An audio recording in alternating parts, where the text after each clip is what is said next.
SpongeBob SquarePants came out at the very tail end of the 90s and skyrocketed to the very top of the charts and people's hearts. And throughout his run on Nickelodeon so far, he's garnered quite a few friends along the way, notably Patrick, Squidward, Sandy, Bubble Buddy, Mr. Krabs, and Mermaid Man and Barnacle Boy, who are indeed at the very center of this cartoon conspiracy. Have you ever wondered why Mermaid Man and Barnacle Boy are the very same size as the rest of the SpongeBob cast and how they breathe underwater? Could they actually be fish?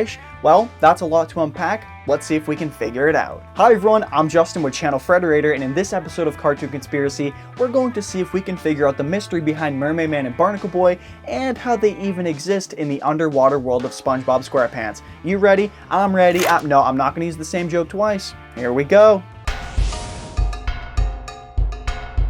For those who aren't familiar with Mermaid Man and Barnacle Boy, they're a superhero duo that exist in the universe of SpongeBob SquarePants. They're also the stars of the hit show Mermaid Man and Barnacle Boy, where they try to fight crime underwater, but they also really do outside of their show. The interesting part is, when Mermaid Man and Barnacle Boy interact with the rest of the cast, we see that they are the very same size, standing next to everyone else.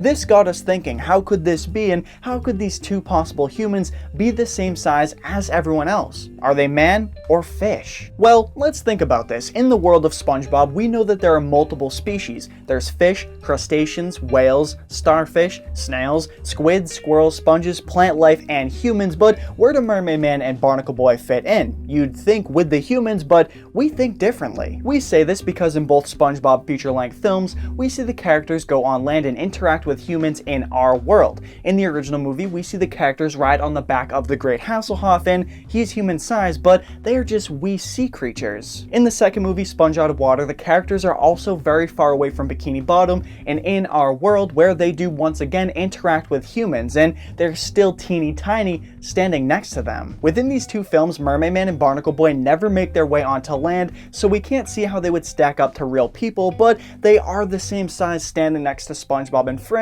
so we would only be able to assume that they would be really small next to real people, like the rest of the underwater characters are. Which doesn't make a lot of sense if they are just humans with superpowers. Wouldn't they both tower over all of the other characters in the show, just like the humans do in the movies? And in addition to this strange size, how can they survive underwater if they are just humans? This is where things get really interesting. For starters, we do know that Mermaid Man and Barnacle Boy can breathe underwater with the starfish on his face that was indeed given to him by a mermaid. He's also equipped with quite a few superpowers as well, which he says all come from the costume that he wears. His costume allows him to have super strength, create water balls, swim at very high speeds, and have the ability to survive underwater. Well, that just about clears things up with Mermaid Man, but what about Barnacle Boy? Well, things aren't really as cut and dry with him as they are for Mermaid Man. While Mermaid Man's character is pretty fleshed out, there's not really a lot known about Barnacle Boy. We do know that both he and Mermaid Man have sulfur vision, which is very similar to heat vision, and we see him utilize it in the show, as well as the ability to spit out barnacles at his enemies. How cool. However, as time has moved forward, their superpowers aren't really what they used to be. They have been a little on the fritz as of late, and they can still survive underwater, but how? If we think about this for a second, why would a majority of their superpowers even be affected, since they do all mostly come from their costumes? Maybe they just haven't taken them off for a while and they're fused to their bodies, so they've become one with them?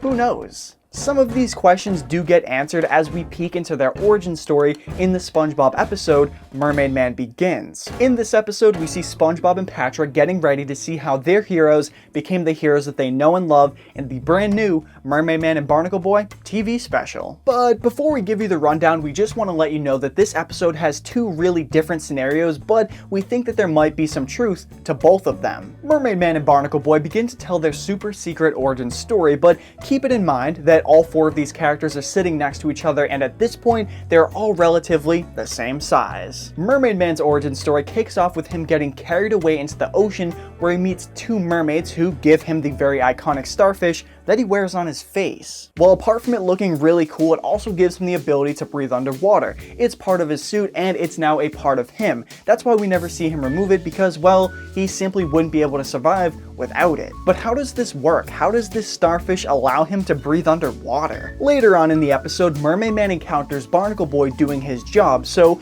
naturally he swims up to Barnacle Boy and helps him by using his new telekinetic powers to move nearby barnacles into Barnacle Boy's lungs. Yeah, it's pretty awful. It sounds pretty gross, but it does indeed give him the ability to breathe underwater, so that's super cool. Barnacle Boy supposedly doesn't have lungs anymore and breathes through what looks to be about 25 or so barnacles in his chest, which is equally uncomfortable and debatable. If we dig a little bit deeper into the barnacle, we find out that the barnacle is a very nasty little creature. Ugh, I don't like them. They are a type of arthropod who usually live in shallow waters. They're very similar to crabs or lobsters. They range in size, so a bunch of them could possibly fit inside Barnacle Boy's chest, but the chance of him surviving, let alone with the impact of all of the barnacles hitting him, is super slim. As well as his body instantly becoming accustomed to breathing through barnacles, seems a little far-fetched if you ask us. But if we suspend belief for a second, because this is a cartoon about a talking yellow sponge,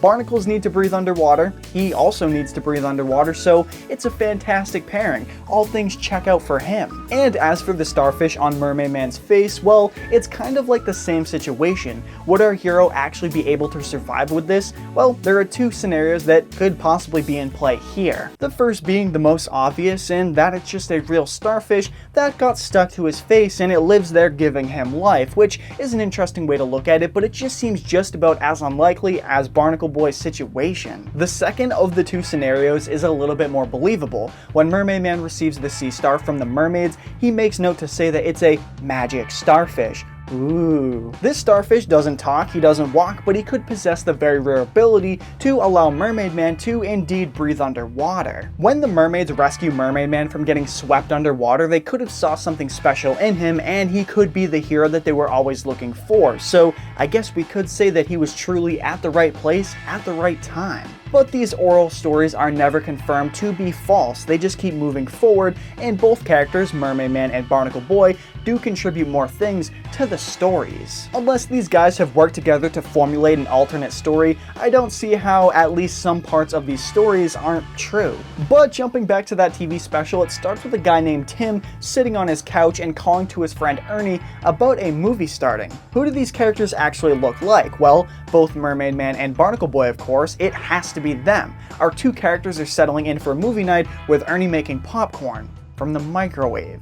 Keep that in mind. In the apartment above our two friends, a rogue scientist is doing tests on radioactive ants, and he accidentally spills his jar of infected specimens, and one crawls through a crack in the ceiling and lands on Ernie's head undetected and gives him a nice bite. Ernie is now in a lot of pain, and this sends him running throughout the apartment, and Tim tries to help but only seemingly gets in his way, sending the duo through a Rube Goldberg series of events. But after all that, things pick up exactly where they left off, going back to the microwave to fetch the popcorn that may at this point be slightly overcooked. They got their popcorn, they're back in their apartment, the movie's about to start, they both sit down on the couch and start snacking on the popcorn. It's all fine and dandy until they both have a reaction to the popcorn, and this is a thing that actually happens in the show. This is real. I didn't make it up. This now radioactive popcorn gives them a jolt of cosmic super energy, metamorphosizing Ernie into Mermaid Man and transforming Tim into a slightly less strong but also super cool looking sailor guy who has the sudden urge to breathe underwater, as does Mermaid Man. How convenient. They dive into the ocean and the rest is history. The two characters look at each other and reflect on the past, possibly confirming that this is indeed the real story and not the other tales they were previously telling, but we can't be too sure about that. And we can't count out the first stories because they do have a lot of exclusive and interesting information. In those stories, we hear about Barnacle Boy's new ability with the barnacles and Mermaid Man's ability and new gift of the magic sea star. But at the same time, both stories don't really explain how they are the same size as everyone else in the show, because if we look back, before they dive into the water, they're still normal human sizes. How could they have gotten this small? Well, whether you believe either tale that Mermaid Man and Barnacle Boy tell, or the tale that their TV special tells, because both of them seem to have truth to them, we can see that at the end of the day, Mermaid Man does indeed have his trusty utility belt, which has some really interesting qualities to it that we learn about in the episode Mermaid Man and Barnacle Boy 4. In this episode, SpongeBob gets his hands on Mermaid Man's belt and decides to see what it's fully capable of. He begins pressing all of the buttons and discovers the Small Ray, a power that lets the wearer shrink objects and creatures, as seen by the way that he shrinks his hat and his friend Squidward. The episode continues and the camera zooms in on the belt and we finally get to see what all of the different options are, and this thing is honestly really chock full of them. We get to see a lot of them put into play, especially when SpongeBob basically starts experimenting on Squidward, but then SpongeBob meets up with Patrick where things only really seem to get worse, especially with Patrick's discovery of Wumbo, which is really interesting. Oh, Patrick. But as the episode continues, SpongeBob goes on a crazy shrinking spree, with Mermaid Man's belt actually shrinking both Mermaid Man and Barnacle Boy, as well as the rest of Bikini Bottom. That includes the people, that includes the cars, that includes all of the buildings. Everything that is Bikini Bottom gets shrunk down, all due to SpongeBob. While SpongeBob's got Mermaid Man in his little jar, he asks him if there's any way to make everyone normal size again, and Mermaid Man responds with the Unshrink Ray. This is something that hasn't really been made clear that the belt has, or if it's something completely different altogether, like this is something that's built in, or that SpongeBob can go off and find for himself. The Unshrink Ray is very key to this cartoon conspiracy, and maybe when Mermaid Man and Barnacle Boy found Bikini Bottom, they made themselves small to fit in with everyone there, and they've always been this size because they've never gotten their hands on that very rare, very elusive Unshrink Ray. Could this be? Possibly. So now we have the idea that they stumbled upon each other, as well as the idea that they went through that crazy series of events and became the heroes we know, but is there another option? What if all of that never happened? What if Mermaid Man and Barnacle Boy have just been mixing the stories up due to their old age? And what if the TV special wasn't true and that it was just trying to make things up to kind of make it seem like their origin story is a lot cooler than it actually is? It is completely possible that Mermaid Man and Barnacle Boy are indeed some very rare of undiscovered fish in the underwater world. If we think about this for a second, SpongeBob and friends never actually think that it's weird that they look a little bit different than everyone else in the show. They just go along with it. They never point out that they are people. They're just always there and they've always been accepted. This is the really interesting and easiest way to understand how they could even exist down in the ocean. What if Mermaid Man made up the mermaid story and Barnacle Boy's story is false as well? It does seem pretty likely. We haven't discovered every single species that inhabits the ocean, so there's a chance. And if we look at the roster of characters in the show, there's another character that falls under the same new species as our two heroes, and that's their arch enemy, Man Ray. Is he a man? Is he a ray? Is he both?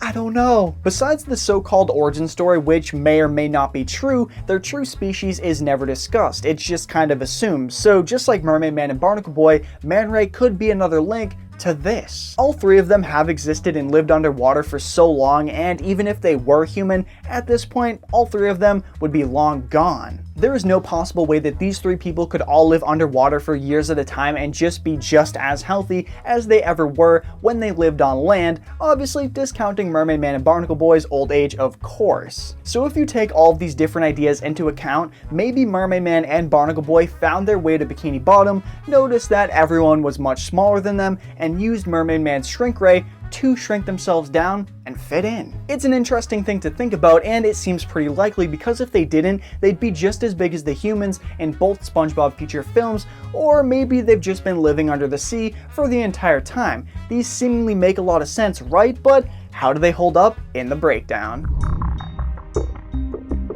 Well, as we talked about, the stories that are given to us from Mermaid Man and Barnacle Boy themselves and the TV special do have some weight to them, as well as a few drawbacks. If we wanted to believe the stories that our heroes told, we really couldn't because of the amount of the times they disagree and argue about what's true and not true. And if we look at the special, it seems to just be as ridiculous as their stories. If you've seen the episode, you know how crazy it gets. It gets insane. And when we really think about it, in this situation, animation, it doesn't really make a lot of sense. Granted, all of these stories do have similarities at certain points, but there really isn't something that they could all possibly agree on. Whereas the theory that involves them being undiscovered sea creatures is a lot more believable, but then again, this show is about a talking sea sponge.